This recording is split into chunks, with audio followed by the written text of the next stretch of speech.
Miss Martina, ZBC News, Mashingo. Well, that story concludes our look at human interest. And in the studio today, we are privileged to be having an artist by the name of Tawanda Chishato. Tawanda, how are you doing? Ndiripo makadizve. Tiripo makadii yenyu. Iri seiko Sunday yenyu nasi? Sunday yedu yakaropafadzwa yakanaka. That's beautiful.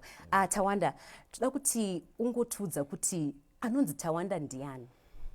Okay, well, ndonzi Tawanda Chishato, ndogara kuchirundu, border kweZimbabwe neZambia.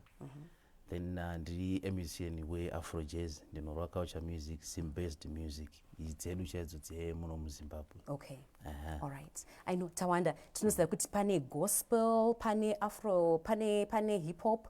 Why jazz? Because unoratidza kuti uri muwechidiki iwewe jazz inoassociatiwa nevanhu vakuru. Why jazz? All right, mbira-based music inenge ichinzi Afro Jazz muno muZimbabwe. Music is culture. So there must be a relationship between music yedu ya muZimbabwe and the people. So ndikarowa music yedu ya muZimbabwe, not hip hop or whatever genre. Ndinokwanisa kurelata nevanhu vedu vemuno muZimbabwe. Okay. Vanokwanisa kunzwisisa, vanokwanisa kuitambira zvakanaka. Nekuti ndichiridza chinhu chavari familiar nacho chiri mulife yedu. Okay. Tinonzwa vamwe vaimbi vachizvoni hanzi kana vachinyora dziyo handiti vanoroteswa, vamwe vanowana zvinovakurudzira through my life experiences. Ini munozviwana sei? How are you able to come up with my songs enyu? Masongs ndingati anouya nenzira dzakasiyana-siyana. Sometimes my emotions, sometimes zvinhu zvaunotogarira pasi kutofunga ina hangu handiroteso Okay. But zvinongouya nemasituations zvimwe zvacho is mastories atinotoona in the community tichitozama kukomenta kana kupa dzidziso kana chenjedzo kana kunova sho kutonakidza vanhu chaivo. Okay. Saka zvinhu zvatorarama everyday. Kuimba kumakatanga sei? Matanga ndakaita ndaida kungoita song nekuti ndaingonakidzwa because I grew up nichiona vamwe uncle wangu was playing gospel. So ndaitakura maspika whatever zviya zvinoridziswa zviya. So ndakatanga kudevelopa interest because zvandatakura everyday ndichitakura everyday ndakutodzidzirawo pezera ndakutonakidzwa naona kuti ano zvekomboza again compose a song ndokwanisa kutoteerereka. That's how I started. All right. Makamboita uri my collaborations nevamwe vaimbiwo vatori mu jazz om? So far handisati. Nenyaya yekuti ndobhilivhawo kuti kana takuzoita collabo panofanira kunge paine hard work inobvawo kwandiri. So I'm still working on the ground. Ndiri kumbotiwo zita rimbodisibei because ndikazomanyira zvikolabo nezvimwe munhu anozotaisawo kuti kusite kwake kunei then obva aona hakuna kana chiripo. So I believe that I still need to work hard. Tawanda, I know kuti jeni yevaimbi vakawanda haisi nyore. Have you ever faced my challenges iwewe and how have you managed to overcome them?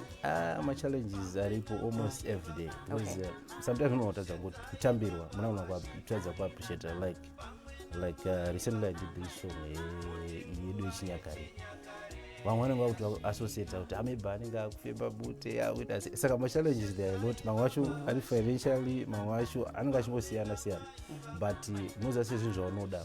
I love music, so handikwanise kuti ndoona kuti ndikafesa a challenge kubva ndasiya no, but that challenge will make me go stronger and stronger because zvinhu zvandotoona nemwoyo yangu. Exactly. All right, that's okay, Tawanda. So vanongada kukubata vanokwanisa kubata papi pama-social media platforms ako akamira sei, even phone number?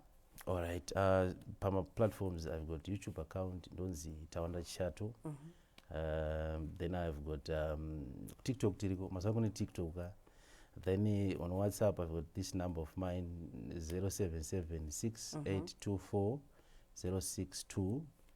Ndonodzoza zvekare 0776824062. Then Instagram, Facebook ndechingonzi Tawanda Chishato. Okay. Exactly. That's beautiful. So Tawanda, we're about to air your video, right? But before we do that, toda kuti takanzwisa timbonzwa kuti ndiwe here chaiye tisati tamuva ku video yako. Okay. Kanzwisa, just sing for just 10 seconds. All right. Dinoimba another song. Okay. Chiti wakasomanya waonekwa na baba kumagadeni kuti ndo ziripo wakamanya zokudambuka pachi kumagadeni kuti ndo ziripo. All right, thank you so much, Tawanda. We're about to move to your video. Viewers, please enjoy.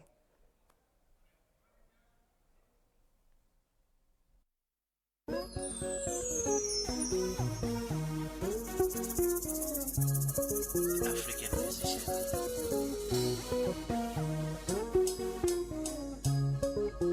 Shoko ngari shike ikoko wakomana. Tumira inume kumakomo. Nguva yeChinyakare yakwana. Tinodya pamwe semhuri imwe. Mukombe watinonwira mumwe chete. Shetai baba vashina. Pamwe namai vakoma. Shetai baba vashina. Pamwe namai vakoma. Kuti nguva yeChinyakare yasvika. Shetai baba vashina. Pamwe namai vakoma. Shetai baba vashina. Pamwe namai vakoma. Kuti nguva yeChinyakare yasvika.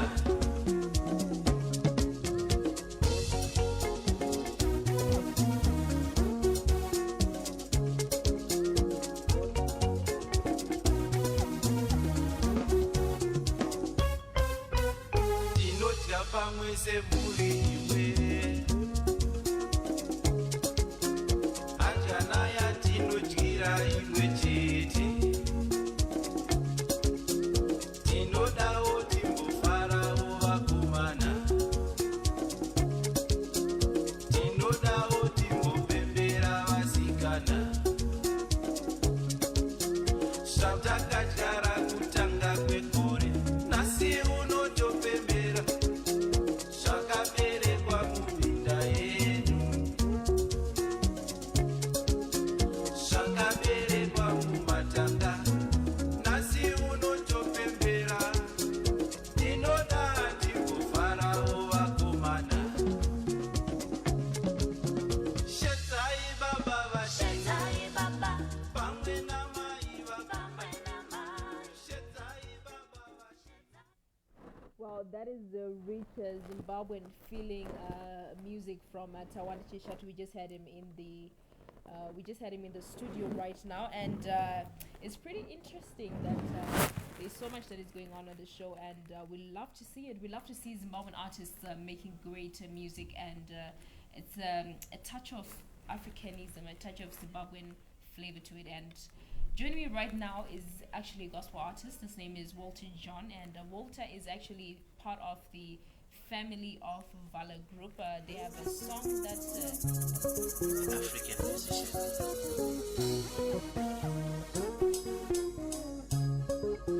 Shoko ngari shike ikoko wakomana. Tumira inume kumakomo. Nguva yeChinyakare yakwana. Tinodya pamwe semhuri imwe. totally love that that music from Tawanda Chishato. We just had him recently in the studio, and that's the kind of music that I feel like Zimbabwe needs. It's sharing messages at the same time.